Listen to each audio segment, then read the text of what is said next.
নমস্কার। Focal art ম্যানিয়ার পক্ষ থেকে আপনাদের সকলকে জানাই শারদীয়ার প্রীতি ও শুভেচ্ছা। আমি দেবাদ্রি। আজ আপনাদের নিয়ে যাব এক ভিন্ন স্বাদের গল্পের দুনিয়া। এই গল্পের মূল ভাবনা যদিও ভেবেছিল প্রথম ফেসবুকে একটি লেখা দেখে এই ভাবনার উদয় হয়। তারপর সেটাকে সাজিয়ে গুছিয়ে মূল চিত্রটাকে আপনাদের সামনে প্রকাশ করার একটা দুঃসাহস করেছি আমি। দেখুন, বাঙালির 12 মাসে 13 পার্বণ, তার মধ্যে একটা পার্বণ খুবই কাছাকাছি মিটল, বাঙালির দুর্গাপুজো।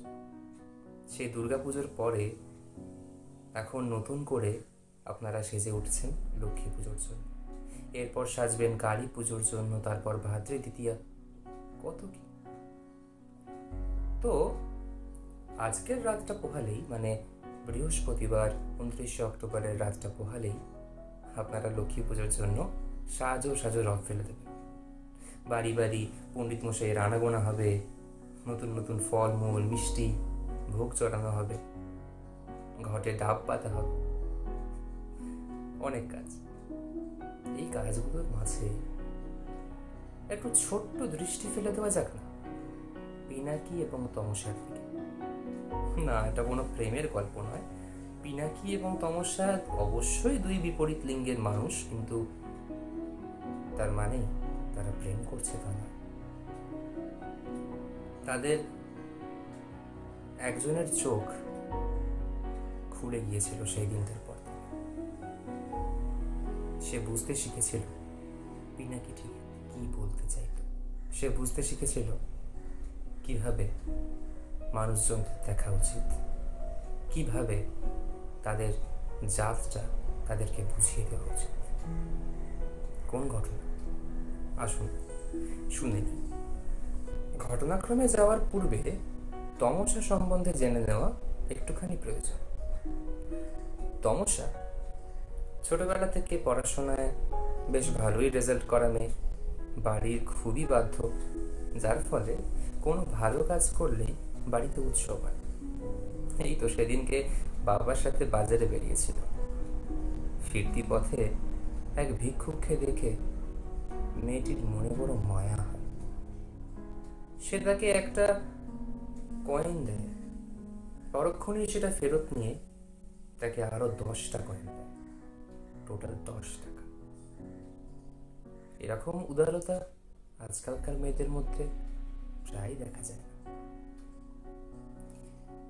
সেই সুবাদে খুশি হয়ে বাড়ির সকলে উৎসবের আয়োজন করে, প্রীতি ভোজ হয়, কারণ মেয়ে অনেক বড় হয়ে গেছে।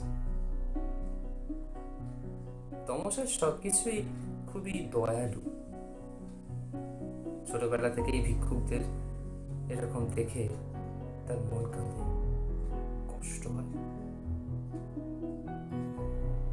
একদিন যখন সে বড় হলো, তখন বাজার করতে গিয়ে তার চোখে আরেক ভিখারি পড়ে। সে তাকেও 10-20 টাকা দেয়। তখন সে একটু বয়সে বড়। যতই বয়স বাড়ছে তার নিজস্ব সঞ্চয় করা টাকা বাড়ছে, এবং সে সেখান থেকে অকাতরে বিলিয়ে দিচ্ছে প্রত্যেক ভিক্ষুকদের। বড় ভালো মেয়ে, তাই না? এই তমসার বিরাগ ভাজন একটি মাত্র ছিল, তাদেরই বাড়ির উল্টো দিকে থাকা পিনাকি। পিনাকি ছেলে ভালো, কিন্তু তার স্বভাব কিছু কিছু ক্ষেত্রে তমসাকে বড্ডই বিরক্ত করে। যে ভিখারিদের তমসা খুশি হয়ে তার সেভিংস থেকে টাকা দিতে চায়, পিনাকি সেটা দেয় না। পিনাকি বেছে বেছে কিছু ভিক্ষুকদের টাকা দেয়। তাদের দেয় যারা বয়স্ক, তাদের দেয় না যারা যুবক তরুণ, যাদের জীবন সবে শুরু। তমসা তো এটাই বুঝতে পারে না, যার জীবন শুরু হচ্ছে তাকে তুমি অর্থ না দিয়ে বুড়োদের অর্থ দিচ্ছ। সে এটা মিন করতে চায় না যে তুমি বুড়োদের দিও না, যুবকদেরও দাও, আহারে, কি করুণ মুখ করে তারা চায়। পিনাকি নির্দয় নিষ্ঠুর।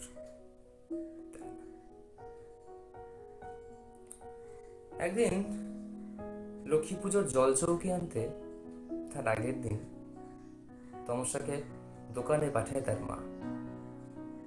দোকানে গিয়ে সে দেখে রাস্তার মোড়ে হঠাৎ পিনাকি দাঁড়িয়ে। কিরে, এখনো আমার উপর রেগে আছিস? না রে, রাগ নেই, কেবল আছে একরাশ বিরক্তি। কেন? আমি এবার কি করলাম? এই যে শুভ দিনে তুই এবার পথটা আটকে দিলি। তাতে কি তোর দিনটা অশুভ হয়ে গেল? না, তা নয়। এনিওয়েজ, পথ ছাড়, আমাকে যেতে দে। তো আমি কোথায় আটকালাম? যা না। ফাইন। তমসা এই কথাটা বলেই পাশ কাটিয়ে এগিয়ে গেল। পিনাকি তার সঙ্গে সঙ্গে চলতে লাগলো। এ কথা সে কথার পরে নিয়ে বিনিয়ে চিবিয়ে চিবিয়ে অনেক কথা বলল। শেষে হঠাৎ আর এক ভিখারিকে দেখতে পেল।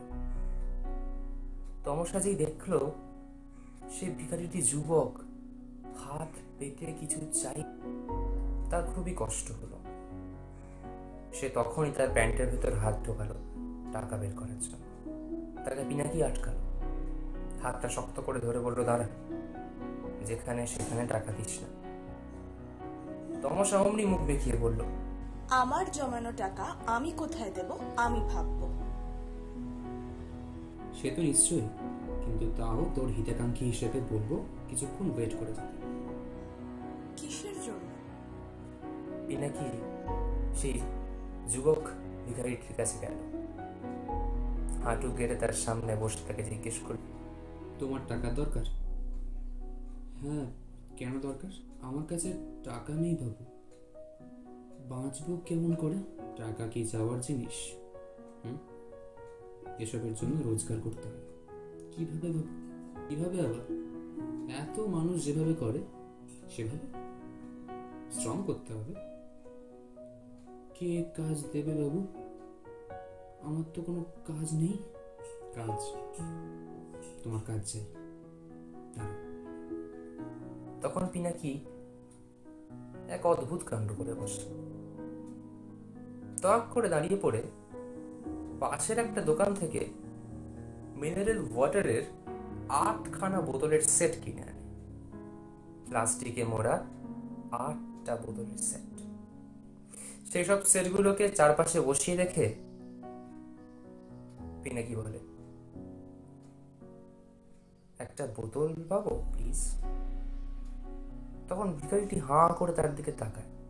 পিনাকি বলে, হাঁ করে তাকার কি আছে, বোতলটা তোমায় দিলাম। এতগুলো বোতল এখন তোমার সম্পত্তি, একটা বোতল ধার পেতে পারি প্লিজ? এ নাও, বোতলের মূল্য 50 টাকা। এইভাবে পিনাকি তাকে 50 টাকা ধরিয়ে দেয়। ভিখারিটি খানিক্ষণ সময় নেয় ব্যাপারটা বুঝতে। বোঝা হয়ে গেলে পরে সে হাসি মুখে প্লাস্টিকটা ছিঁড়ে একটা বোতল বের করে দেয়। পিনাকি সেটাকে সানন্দে নেয়। তারপর পাশ ফিরে তমসাকে বলে, কি রে, আয়, কিনবি না? তমসার ব্যাপারটা হজম করতে খানিক্ষণ সময় লাগে। তারপর সেও 50 টাকা বের করে হাসি মুখে এগিয়ে আসে। রাস্তায় ফিরতে ফিরতে পিনাকির হাতটা তমসা শক্ত। কেন? আমি আবার বিরক্ত করছি না তো? না না, আসলে আমি তোকে ভুল বুঝেছি। তুই আসলে বোঝাতে চেয়েছিলি যে মানুষের অর্থ সম্পদ নিজেকেই অর্জন করে নেওয়া উচিত। হ্যাঁ, কিছু ক্ষেত্রে তাদেরকে সাহায্য করা অবশ্যই উচিত, কিন্তু প্রকৃত রাস্তা তাদেরকে নিজেদেরই পার করতে হয়। অর্থাৎ মানুষের চোখ খুলে দেওয়া উচিত।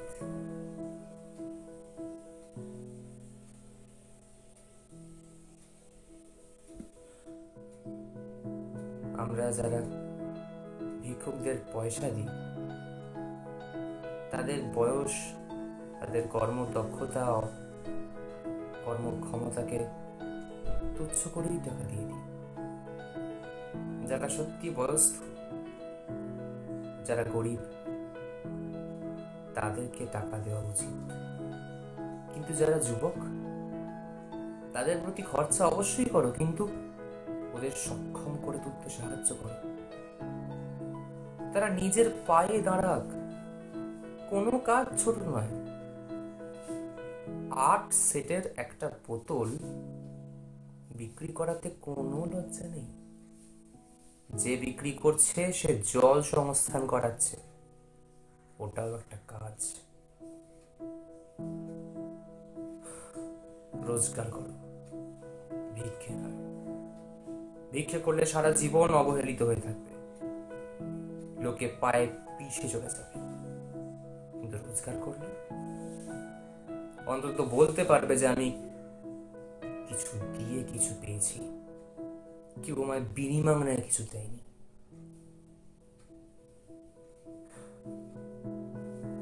এই ভিডিওটা যারা দেখছেন তারা প্লিজ ভিক্ষুকদের শেখান, তারা ভিক্ষুক হওয়ার যোগ্য নয়। তারাও আমাদের মতো হেঁটে চলে বেরিয়ে রোজগার করে খাওয়ার যোগ্য। তারা হোক না গরিব, টাকা পয়সা থাক কিছু কম, কিন্তু সম্মানের সঙ্গে তারা বাঁচুক, নাকি কারোর অবহেলার পাত্র। ভালো থাকবেন।